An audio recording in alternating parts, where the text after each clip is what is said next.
Today's Dishin' It is sponsored by Price Cutter. Local matters. Welcome to Dishin' It. On the menu today, how about a loaded tater tot breakfast skillet? Yes, please. Okay, here's what I gotta do first though. Okay. I gotta get these tater tots in the oven. Okay. Because I just looked at the time and I was like, oh no, hope we have time to heat these. We need to do it. Okay. Yes. Can you spread these out? You bet I can. Oh gosh, I'm dropping tots. That's not appropriate. That's okay. And you know, this is like National Tater Tot Awareness Day. Whatever it is. What is it? I love that you threw awareness in there. I love that. Listen, I'm very aware of tater tots. You guys aware? Guys, it is Tater Tot Awareness Day. And we're gonna make you aware of the tots. Because if you're not aware, you need to be aware. Because they're glorious. Aware.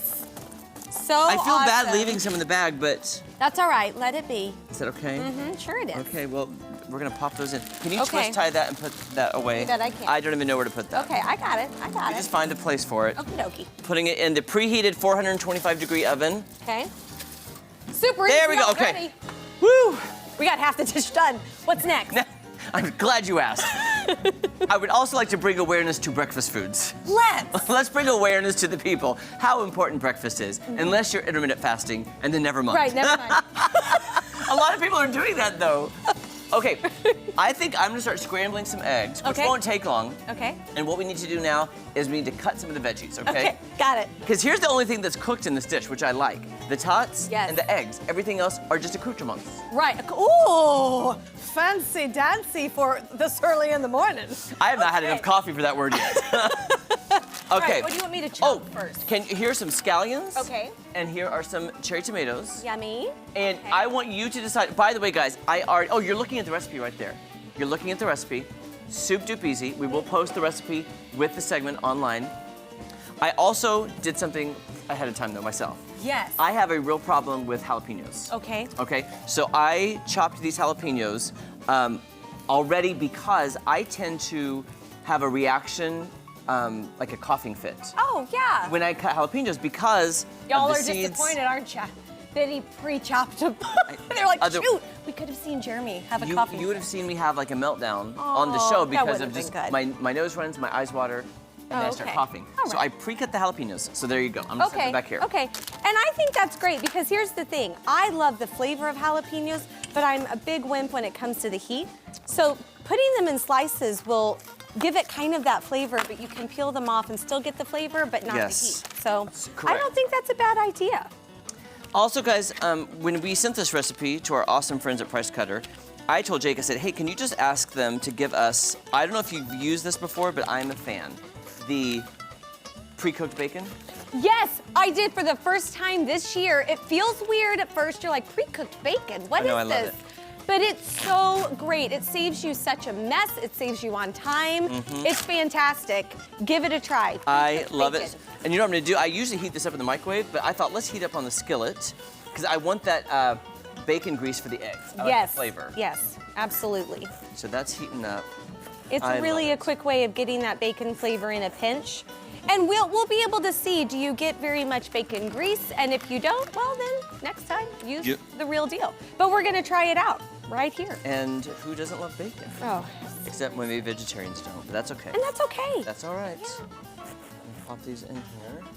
And yeah, I do it on the weekends. I love making like scrambled eggs and bacon on the weekends. Now, we have a little bit left, but the pan is full, so I'm gonna wait on the rest of those, if that's okay. Yep, absolutely. So I used to do live shopping and I had cooking that I would do. So I just love this sort of thing. But a lot of mine would always be breakfast for dinner type of dishes. And so I would call it, you know, Brenner. Oh, Brenner. Yeah, I love breakfast for dinner. Yeah. We used to get excited when my mom would make breakfast for dinner. We thought it was the best. Good, yeah. It's Makes so your good. house smell good. But this is really, the other thing that I love about this though is it's one of those kind of one dish kind of deals. You throw in a little salad, but really you do have veggies in it, like for your picky kiddos. But it's one of those, put the platter out, you're done. Yeah. And I love stuff like that. What is your favorite breakfast food for dinner? Did you have a You know what? It probably is something like this. I love tater tots with, I mean, I would do egg and I would like dollop chili. Like I just love potato-y, any sort of, I do love hash. I love hash. I love hash. I love hash browns. Yes, yes. My favorite way to get it when I was in college, people used to go late at night. Even when you're in college, you're studying and you go hang with your friends at night to go study. We'd either go to Taco Bell or the Waffle House. Oh, yeah. I love the Waffle House. Oh, I do too.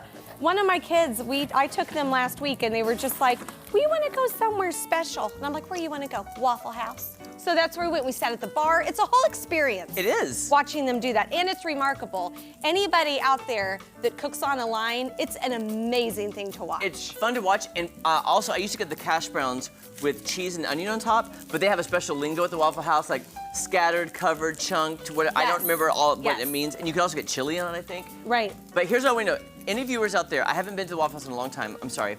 I just haven't. I haven't had time. That's okay. They used to have where I went to school in Arkansas, the Waffle House had a jukebox. And on the jukebox, they had special songs that were written for the Waffle House called Waffle House songs. Do they still have those? Well, they have. Kaylee, do they, Kaylee? Oh! They do, they have a juke, but I've never noticed Waffle House songs. Oh, yeah, Waffle House songs. And so here's what I used to play at the Waffle House. Okay. Either the Waffle House songs or Shania Twain. I know it's random. That's a gamut, is what that is. That is. So, do you remember any lyrics to these Waffle House songs? For example, I don't know exactly the words, but it was along the lines of, I left my heart at the Waffle House picnic, and I was eating some hash browns and eggs on the side. It was like whole food songs about the Waffle House. Okay. I mean, an example, but. Talk about branding yourself. That's amazing. A great idea. Guys, this bacon is cooking up nice because it was pre-cooked. Look at that. It smells great, and look how fast it is. That's very already fast. ready to go. Okay, guys, so here's what's gonna happen. We're getting this bacon done. When we come back, we need to make the scrambled eggs, and then our cooking part is done. So great. Look how easy. Then we assemble and we chow. And you know what? Kind of me. I'm gonna ask one of our awesome assistants during the commercial to get some paper towels. I forgot paper towels for the bacon. Oh, gotta have those. Gotta have those. Okay, don't go anywhere. More dishing it fun. Oh gosh, it's smoking a little bit. After this. Oh gosh, smoking a little bit. I'll take it off the heat.